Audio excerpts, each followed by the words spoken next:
আমি এখন দাঁড়িয়ে আছি বাংলাদেশ ভারত সীমান্তের শেষ রেলপথে। এখানে লেখা আছে ইন্ডিয়া, এই পাশে স্বাগতম ভারত। এখানে আপনারা ম্যাপ দেখলে খেয়াল করবেন জায়গাগুলো একটু খাঁজ কাটা, এইভাবেই হলো সীমানা।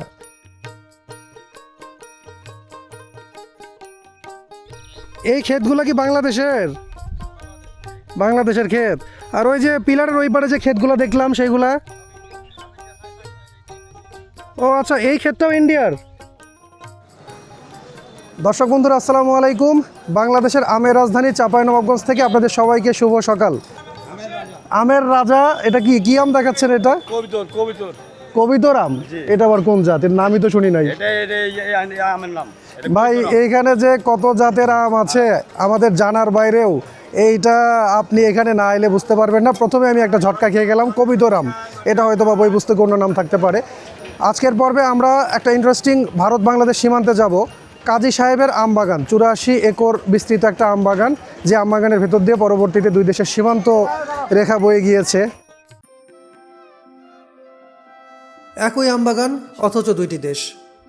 বাংলাদেশের অদ্ভুত কিছু বর্ডারের মাঝে এটাও কিন্তু ভীষণ ইউনিক একটি সীমান্ত। আজকের পর্বে আমরা ভোলাহাট ও রহনপুরের দুইটা ইন্টারেস্টিং বর্ডার ঘুরে দেখার পাশাপাশি এই দুইটি আম জনপদ ব্যাপারে জানতে পারবো আরও অনেক তথ্য। তো চলুন মূল ভিডিওটি শুরু করা যাক। চাঁপাইনবাবগঞ্জে মজার ব্যাপার হচ্ছে আমের সিজনে এখানে চলতে ফিরতে সব জায়গায় আপনারা আমের আড়ত পেয়ে যাবেন। আপনি আমকে বিদায় জানাতে পারেন, কিন্তু আম আপনাকে এখানে বিদায় জানাবে না। এখানে দেখা যাচ্ছে আমের গরমে গামছা গাড়ে। এটা কি জাতের আম? হিমসাগর। এটা হচ্ছে চাঁপাইনবাবগঞ্জের জিআই প্রোডাক্ট হিমসাগর আম। আমের রাজা হিমসাগর না? যেটা হিমসাগর সেটাই খিরসা। এখন তো হিমসাগরের একেবারে ভরপুর সিজন চলতেছে। এখানে কি করা হচ্ছে? কুরিয়ার করা হবে নাকি? কুরিয়ারের জন্য রেডি করা হচ্ছে। আপনারা কি অনলাইনে বিক্রি করেন? ও আচ্ছা, মানে চাপায়ে যার বাড়ি তার আমের সিজনে দূর দূরান্ত যেখানে আত্মীয় স্বজন থাকুক আম পাঠাতেই হবে না? এখন এই যে সামনে দেখতে পাচ্ছেন রোহনপুর রেলওয়ে স্টেশন। চলেন স্টেশনের দিকে আগাই। স্টেশন নিয়ে আপনাদেরকে কিছু গল্প শোনাই। গরম গরম পরোটা ফাস্তিছে স্টেশনের পাশেই। আমরা নাস্তা করে ফেলেছি, না হলে তো এখানেই খাইতাম। আমার তো দেখে লোভ লাগতেছে।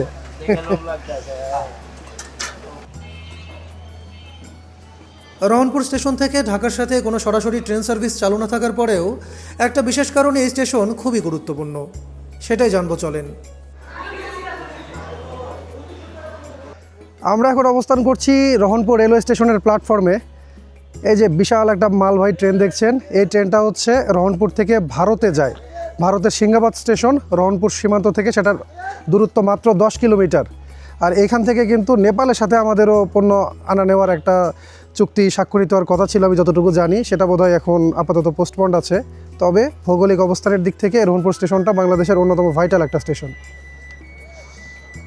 আগে থেকে প্ল্যান না থাকলেও এবার মাথায় চাপলো এই ট্রেন যে পথে ভারত থেকে বাংলাদেশে আসে সেই বর্ডারের দিকে যাব এখন।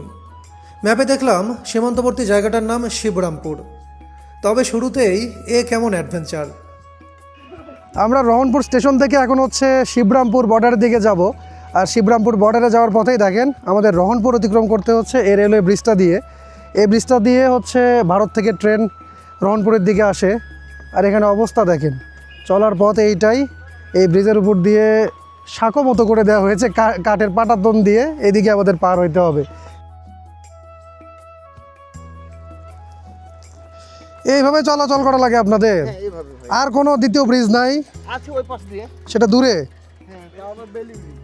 হৃদয় দেখো কি অবস্থা, আর এত বড় ব্রিজ কেন?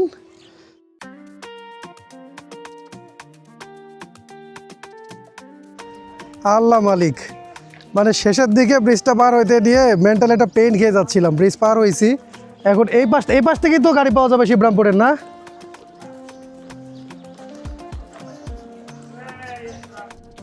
ব্রিজ পার হয়ে সরাসরি অটো পেয়ে গেলাম শিবরামপুরের জন্য। কিছু দূর পথ এগুতেই আমরা আমবাগানের মাঝে দিয়ে ফুরফুরে বাতাস গায়ে মাখতে মাখতে গন্তব্যের দিকে এগুতে লাগলাম। ওকে, আমরা রহনপুর থেকে রওনা করে এখন চলে এলাম শিবরামপুর সীমান্তে, যে দিক দিয়ে রহনপুর থেকে রেল ভারতের দিকে চলে যায়।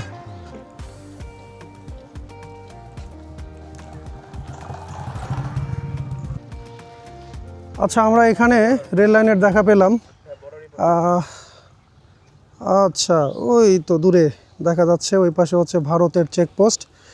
সামনে সীমান্ত অতিক্রম করা নিষেধ, এখানে নির্দেশনা দেওয়া আছে। আর এই রেল লাইনটা এসেছে রংপুর হয়ে। আমরা একটু পাশ দিয়ে ঘুরপথে এলাম এই জায়গাটায়, শিবরামপুর সীমান্ত।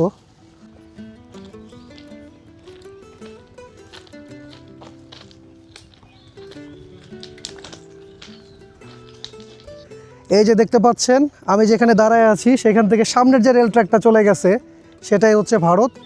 এইখানে লেখা আছে ইন্ডিয়া, এই পাশে স্বাগতম ভারত। আমরা অবস্থান করছি এখন সীমান্ত জনপদ চাঁপাইনবাবগঞ্জের রহনপুরে। ওই যে ওইখানে একটা সীমানা পিলার দেখা যাচ্ছে, এখানে সীমানা পিলার দেখা যাচ্ছে। এখানে আপনারা ম্যাপ দেখলে খেয়াল করবেন জায়গাগুলো একটু খাঁজ কাটা, এইভাবেই হলো সীমানা। আচ্ছা, এখানে যে ওই যে সামনে একটা জমিতে দেখতেছি চাষাবাদ করতেছে, ওইটা কি বাংলাদেশের জমি?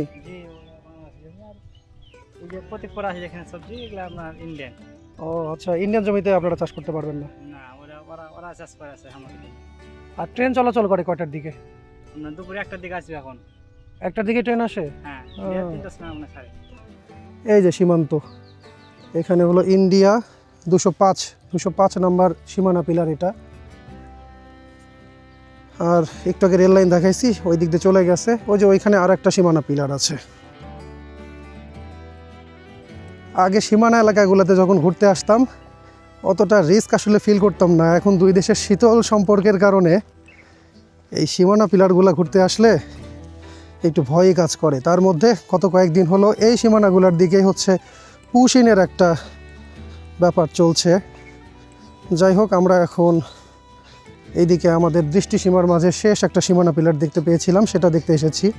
এই যে সামনে খেজুর গাছ দেখা যাচ্ছে, সেটার ঠিক পেছনেই Bangladesh 205 number sub pillar number দেখা যাচ্ছে না, তবে পিলার নাম্বার 205।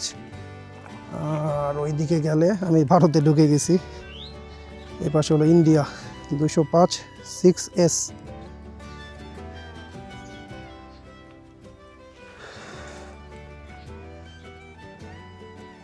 ওই তো সামনে ভারতের স্থাপনা দেখা যাচ্ছে। আর এই যে এদিকে হচ্ছে রেল লাইনটা। এই ক্ষেতগুলো কি বাংলাদেশের? বাংলাদেশের ক্ষেত। আর ওই যে পিলারের ওই পারে যে ক্ষেতগুলো দেখলাম সেইগুলা? ও আচ্ছা, এই ক্ষেতটাও ইন্ডিয়ার? এই ক্ষেতে বাংলাদেশের কেউ চাষ করে না? দেখছেন অবস্থা। এই যে এই ক্ষেতটা হচ্ছে ভারতের লোক চাষ করে। আর এই যে উপরের যে ক্ষেত, এটাতে হচ্ছে বাংলাদেশের লোক চাষ করে। যেহেতু একেবারে নির্জন জায়গা, বিজিবি প্রোটেকশনও আমি দেখতেছি না। হয়তো বা ফাঁড়ি আছে একটু দূরে, কিন্তু বিএসএফের ওই দিক থেকে কিছু একটা হয়ে গেলে সেটা কিন্তু আমরা ইলিগালভাবে ভারতের মাটিতে ঢুকে পড়ছি, ব্যাপারটা সেরকম এখন। সো এখানে বলার কিছু থাকবে না। তবে খুব ইন্টারেস্টিং একটা বর্ডার ঘুরলাম, ব্যাপারটা ভালো লেগেছে, দারুণ।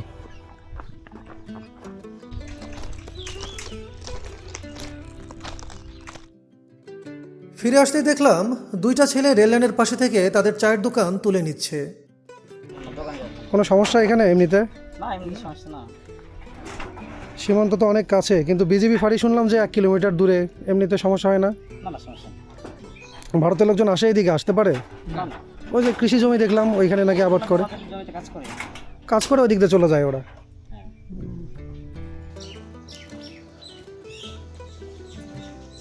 এখানে রেল লাইনের ঠিক পাশে দেখেন একটা টং দোকান দেখে আমরা এই পাশে এলাম, তৃষ্ণা পেয়েছে প্রচুর। এখানে দোকানগুলা একটু অদ্ভুত রকম। कैसा है आप? कैसा है वो तो এখন বড় এখন গন্ডগোল করতে হয় ভারত থেকে। हिंदी हिंदी हिंदी आता है आपको? नहीं नहीं नहीं नहीं हिंदी नहीं नहीं ऐसे ही बोल रहा है? नहीं हिंदी नहीं भाई। হিন্দি নাই ভাই। তোমার বর্ডার থেকে এখন বাংলাদেশ হাঁকিয়ে দিছে ওরা। এগুলো তো বাংলাদেশের নাগরিকত্ব। পুশিনের ব্যাপার নিয়ে বলতেছি। হ্যাঁ হ্যাঁ, এটা আসলে বাংলাদেশের নাগরিক। এই বর্ডারে সমস্যা হচ্ছে? হ্যাঁ হ্যাঁ। 4 তারিখে আপনার আসছিল পোস্ট ব্যাগ, ওরা প্রার্থী ছিল 28 জন। 28 জন প্রার্থী আপনার এখন পতাকা বৈঠক করে আবার ওরা ফেরত দিয়েছে। ভেতরে দিতে পারে না না, বিজিবি আটকে দিয়েছিল। বিজেপি আটকে দিয়েছিল। আসলে বাংলাদেশের লোকেরা, ওদের আইডি কার্ড ফাইডি কার্ড সব আছে বাংলাদেশের। হ্যাঁ, ও সারা বলছে যে ও আমার ভারতে আমার স্বামীকে চিকিৎসা করে দিয়ে আমরা আসিনি, চেয়ে গেছি। ও কেউ বলছে রংপুর বাড়ি, কেউ বলছে যে যশোর বাড়ি, কেউ বলছে খুলনা বাড়ি, কেউ বলছে বেনাপুর বাড়ি, এরকম বলছে। আর যাদের আইডি কার্ড নাই এরা হলো পুসিং, এরা হাঁকিয়ে দিয়েছে সরকার। তো ঠিক আছে, ধন্যবাদ। ওকে, ঠিক আছে।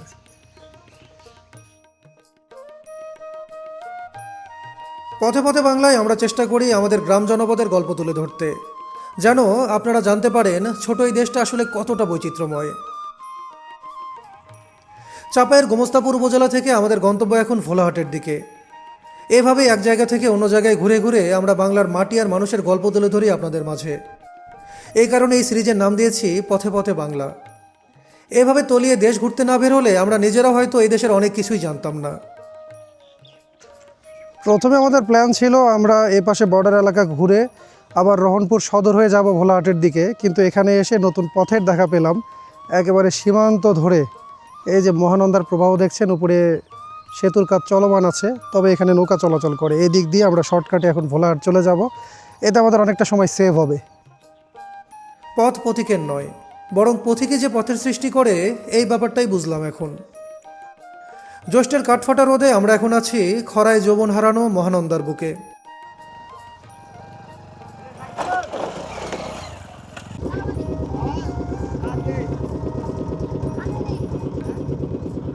এটা হচ্ছে মহানন্দা নদী। আমরা এতক্ষণ ছিলাম হচ্ছে গোমস্তাপুর উপজেলায়, আর এই যে নদী পার হলে ঠিক ওই পার থেকে শুরু হয়ে যাবে ভোলাহাট উপজেলা। আমরা ভোলাহাটেই ঘুরতে যাচ্ছি, যাওয়ার কথা ছিল অন্য রুট দিয়ে, নতুন এক পথের সন্ধান পেয়ে এই দিক দিয়ে এখন আমরা মুভ করতেছি। বাবা, দুরন্ত কৈশোর পিছনে।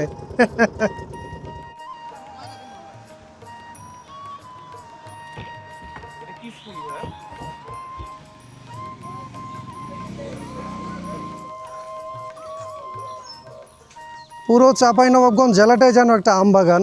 আমরা ঘাট পার হয়ে এখানে এলাম, রাস্তাঘাট কোথায় কি, স্ট্যান্ড কোথায় কি, এখানে হচ্ছে আম বাগানে ঘুরে বেড়াচ্ছি। জানতে পারলাম বাগানের ভিতর দিয়ে সামনে গেলে ওইখান থেকে হচ্ছে ভোলাহাটে যাওয়ার ব্যবস্থা হবে। কিছু দূর হাঁটতেই আমরা মূল সড়কের দেখা পেলাম। ম্যাপে দেখলাম এটাই হচ্ছে রহনপুর থেকে ভোলাহাটের মেইন রোড।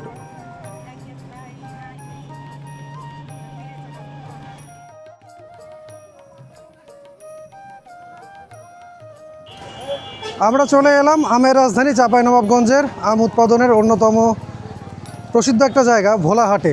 এখন অবস্থান করছি ভোলাহাটের আম ফাউন্ডেশনের সামনে। এই যে এইদিকে হচ্ছে আম ফাউন্ডেশন, আমের বড় বাজার বসেছে এখানে। বিগত পর্বে আপনাদেরকে কানসার্টের আমবাজার ঘুরে দেখিয়েছিলাম। দেশের বৃহত্তম আমবাজার হয় কানসার্ট বাজার ছিল হই হট্টগোলে ভর্তি। সে তুলনায় ভোলাহাটের আমবাজারে আপনারা অনেক বেশি গ্রামীণ ফিল পাবেন।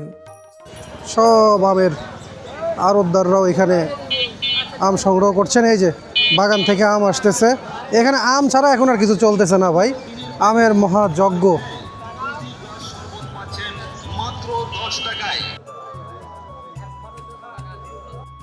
গাছের ছায়ায় এমন চমৎকার গ্রামীণ বাজার, একেবারে মন ছুঁয়ে যাওয়ার মতো ব্যাপার।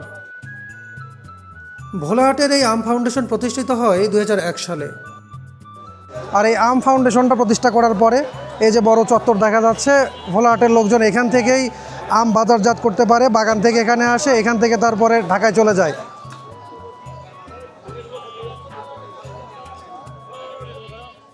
বিশাল দুইটা বট গাছ দেখা যাচ্ছে, আর বট গাছের ছায়াতে এখানে সুশীতল পরিবেশে আমের বাজার বসেছে।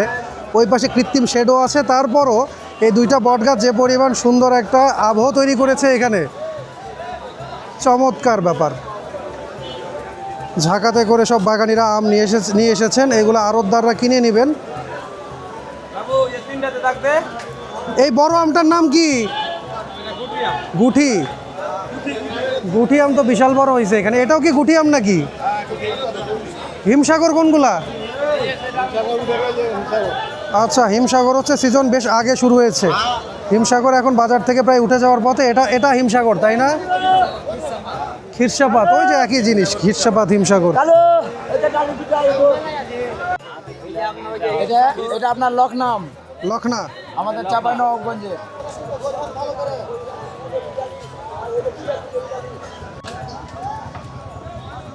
আম ফাউন্ডেশনে আমের বাজারের ঠিক পাশেই এই দিকটাই হচ্ছে বেশ কিছু আড়ত আছে। দেখি আমরা একটা আড়তের দিকে একটু যাই। আর আড়তে ঢুকতেই এই যে দেখেন ক্যারেট ভর্তি আম। এই পাশে হচ্ছে আমের ঝাঁকা দেখা যাচ্ছে, আনলোড করে ঝাঁকাগুলো রেখে দিয়েছে। বাগানিরা ওই ঝাঁকাগুলো আবার পরে নেবেন এখান থেকে। আর এখানে আড়তে ঢুকতেই এই পাশে দেখেন আম বিছাই দেওয়া হয়েছে। আম বেশিক্ষণ আবদ্ধ রাখলে ভাপ ওঠে, স্বাদ নষ্ট হয়ে যায়, গ্যাস হয়ে যায় আমের ভেতরে। এই পাশে প্রচুর আম আছে এবং টেম্পারেচার মেনটেনের জন্য কিন্তু দেখেন অনেকগুলো ফ্যান চালানো হচ্ছে। আর প্রচুর পরিমাণে ক্যারেট দেখা যাচ্ছে এখানে, সুন্দর আমের গন্ধ পাচ্ছি আমি। এই ক্যারেটগুলোতে আম ওনারা প্যাকেজিং করছেন। এই আমগুলো আমি যতটুকু জানলাম ভোলা বরিশালে যাবে আজকে। প্রচুর পরিমাণে আমের এখানে প্যাকেজিং হয়েছে। ভোলাহাটের আম স্বাদেও মানে অনন্য। আর একটা ব্যাপার বলে রাখি, কানসার্টের চেয়ে এই বাজারে কিন্তু আমের দাম তুলনামূলক কম যায়। এইখানকার আম ব্যবসায়ীদের ভাই ব্যাপার সেবারই অন্যরকম। কয়টা গোডাউন যে ম্যানেজ করতে হয়, আর সিজন হচ্ছে 3 মাসের মতো। এই 3 মাসই হচ্ছে ওনাদের এই ব্যবসার মহাযজ্ঞ। তো এইমাত্র যে আড়তদার ভাইয়ের সাথে কথা বললাম, জানতে পারলাম এখান থেকে আম মেইনলি আকিজ, চাপাই এগ্রো, প্রাণ আরএফএল গ্রুপ, তারা এখান থেকে আম কেনেন। আম কিনে তাদের জুস করার জন্য যে আমের প্রয়োজন হয় সেই চাহিদা মেটান এই দিক থেকে। আর এই সিজন ছাড়া তো আর আম পাওয়া যায় না, এই সময় আম স্টোর করেই তাদের সারা বছর চালাইতে হয়। আমরা এখন এই যে অটোটা নিয়ে নিয়েছি, যাব হচ্ছে কাজী জালালউদ্দিন সাহেবের আম বাগান, 84 একরের আম বাগান, যে আম বাগানের ভেতর দিয়ে বাংলাদেশ ভারত সীমান্ত বয়ে গেছে, সেই দিকে চলেন। কাজী জালালের আমবাগানই ছিল মূলত আমার ভোলাহাট ঘুরতে আসার কারণ। এত বিশাল বিশাল গাছে পরিপূর্ণ এমন বড় আমবাগান এই দেশে হয়তো আর দ্বিতীয়টি নেই। ভোলাহাট উপজেলা সদর থেকে আমরা এখন অনেকটাই বাইরের দিকে এসেছি। আমরা অবস্থান করছি ভারত সীমানাবর্তী কাজী জালাল সাহেবের আম বাগানের মাঝে। প্রায় 50 জাতের আম গাছ আছে এখানে। ল্যাংড়া, ফজলি, হিমসাগর, চাঁপাইনবাবগঞ্জের একেবারে ট্রেডমার্ক আম যেগুলো, সেই গাছগুলোর প্রাধান্য এই বাগানে বেশি। আর এই বাগানের গাছগুলো কিন্তু দেখেন আপনারা, বিশাল বিশাল আম গাছ। এর মধ্যে শতবর্ষী আম গাছও আছে অনেক। এটা হচ্ছে ভারতের কান্দা, মানে এ জায়গাটা হচ্ছে ভারতের বর্ডার এলাকায়, কান্দা শেষ সীমান্ত আপনারা এটা আছেন। একজন গার্ডেনার মামা, উনি খাওয়া দাওয়া করছেন, বয়স্ক লোক। কাকা কেমন আছেন? তো ভালো যাচ্ছে চাচা। কি দিয়ে খাওয়া দাওয়া করতেছেন? মাছ। মাছে ভাতে বাঙালি। তো এইখানে এই বাগান দেখাশোনা করে কয়জন লোক? আমি সামনে একটু আর আছে, বুঝতে পারলেন, হ্যাঁ, ওখান হ্যাঁ। থেকে আর ওই যে জঙ্গলটার ওখান থেকে। না, কয়জন লোক দেখাশোনা করে এখানে বাগান আমি আপনার মতো? একাই একটু। ও, আপনি একাই এইটুক দেখাশোনা করতেছেন? হ্যাঁ। আমরা অটোটা এখানে দাঁড় করায় রেখে সামনে এখন হেঁটে হেঁটে সীমানা পিলারের দিকে যাব। সাবধান, সামনে সীমান্ত এলাকা, অতিক্রম করা নিষেধ।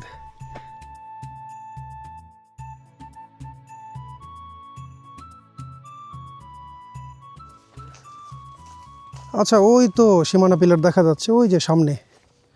আমরা খুব একটা আসিনি, 1 মিনিটও হাঁটা লাগে নাই। আমরা অলরেডি বাংলাদেশের একেবারে শেষ সীমানায় চলে এসেছি, কাজী জালালের আমবাগানের বাংলাদেশ বর্ডারে। এখান থেকে আমার দেশ শেষ, 201 বাংলাদেশ। আর ওই পাশে নিশ্চয়ই ভারতের নাম লেখা আছে, 201 ইন্ডিয়া। আমি কি এখন ভারতের মাঝে চলে আসছি? 201 নম্বর পিলার, ওই পাশে আমার সোনার বাংলাদেশ। আর এইখানে হচ্ছে নোম্যান্স ল্যান্ড, 150 গজ জায়গা হচ্ছে নোম্যান্স ল্যান্ডের অন্তর্ভুক্ত। আর ওই যে দূরে এখান থেকে দেখা যাচ্ছে কাঁটাতারের বেড়া। আমি জিজ্ঞেস করলাম যে ওই পাশে যাওয়া যাবে কিনা। আচ্ছা, ওইখানে তো গাড়িও দেখা যাচ্ছে, বিএসএফের গাড়ি হইতে পারে। আসলে এখন সীমান্তে একটু উত্তপ্ত পরিস্থিতি বিরাজ করছে। কোনো একটা অঘটন ঘটে গেলে কিছু বলার থাকবে না। এখন আমি আমার বাংলাদেশে আছি, আই থিঙ্ক এখন সেফ আছি, না এখন সমস্যা নেই। আমরা এখন যে বাগানটা দেখতে পাচ্ছি এটাও দেখেন একেবারে একই রকম বাগান। পিছনের যে আম বাগান এখন দেখাচ্ছি একই জিনিস, কিন্তু দেখেন শুধুমাত্র মাঝখানের এই সীমানা পিলারের কারণে আমরা আর সামনে যেতে পারলাম না। গুটি আম আছে এখানে। এই যে বিটটা দেখতেছো না ভাইয়া, হ্যাঁ, এই বিটটা হচ্ছে বাংলাদেশের। সামনে যে ওই যে বাগানে ঘুরছে যে, হ্যাঁ, ওইটাও হ্যাঁ। বাংলাদেশের মধ্যে। তোমার ম্যাপটা যদি খেয়াল করো তুমি, ও আচ্ছা, মানে এখানে হচ্ছে ওই যে বেকাতারা যে ম্যাপের অংশ আছে ওইটা না? ওই অংশটা মানে আমরা এখনো বাংলাদেশের মধ্যে আছি, কিন্তু একদম বর্ডারের উপর দিয়ে হাঁটতেছো আর কি তুমি। আচ্ছা, একেবারে সীমানা রেখা বরাবর আমরা হাঁটছি। এটা কি গুটি আম নাকি? হৃদয়, এটা রাখো, আমরা পরে এটা চেক করব। কালার দেখেই বোঝা যাচ্ছে এটা গুটি, লোক না, ওই টাইপের। দেখতে সুন্দর কিন্তু খাইতে অতটা মজা না, বুঝছো হৃদয়? আমি খাইছি, তোমার ইয়ার সাথে তো মিলে গেছে, গেঞ্জির কালারের সাথে। গেঞ্জিতে দাও।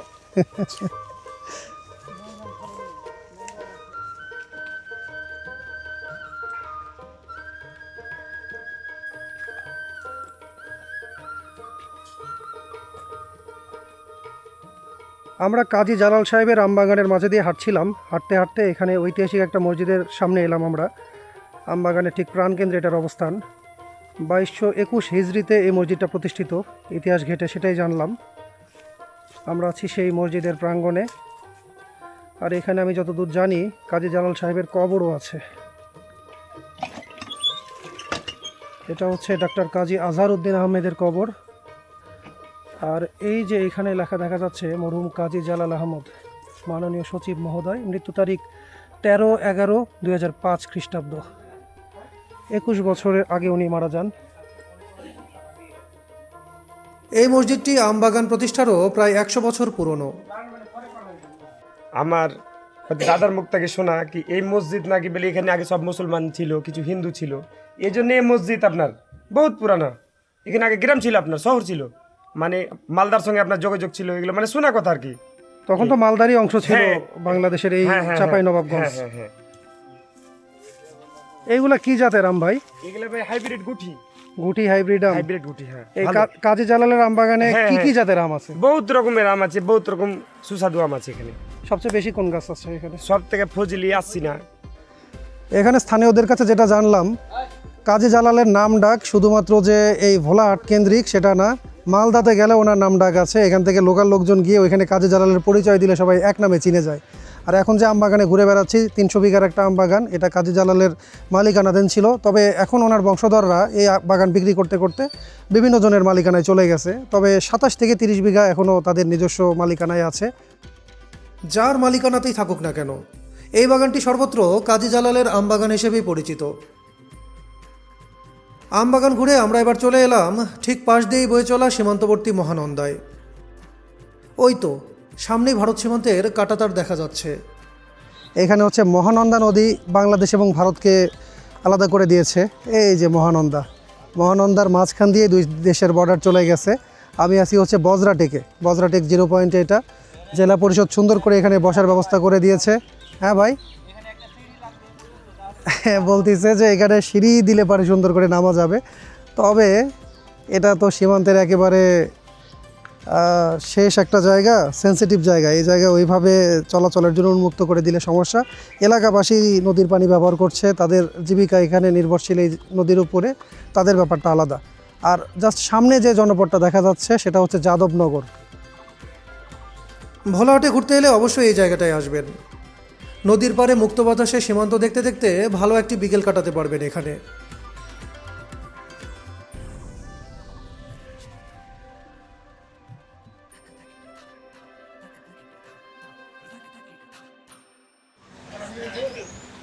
চাঁপাইনবাবগঞ্জের বিখ্যাত একটা খাবার হচ্ছে এখানকার কালাই রুটি।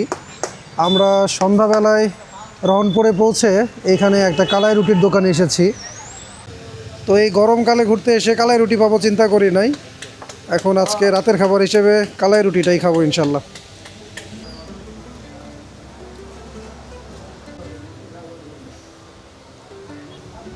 ইচ্ছা ছিল হাঁস ভুনা দিয়ে এখানে কালাই রুটি খাবো, একেবারে ট্রেডিশনালি যে খাবারটা এখানে ফেমাস, কিন্তু হাঁস ভুনা আজকে শেষ হয়ে গিয়েছে।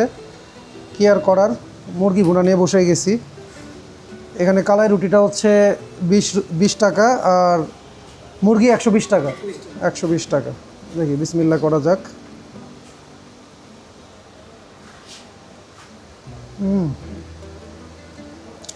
মুরগি ভুনাটা খুব ভালো হয়েছে। সারাদিন ঘোরাঘুরি করার পরে এরকম ডেলিশিয়াস কালাই রুটি আর মুরগি ভুনা নিয়ে বসে থেকে কথা বাড়ানো কঠিন। আজকের এপিসোডটা আপনাদের কেমন লাগলো কমেন্ট সেকশনে জানাবেন। ইনশাআল্লাহ সামনের পর্বে আরও একটা নতুন জায়গা নিয়ে আপনাদের সাথে দেখা হচ্ছে। এখানে আমাকে আজকের মতো বিদায় দিন। ভালো থাকবেন সবাই। আল্লাহ হাফিজ।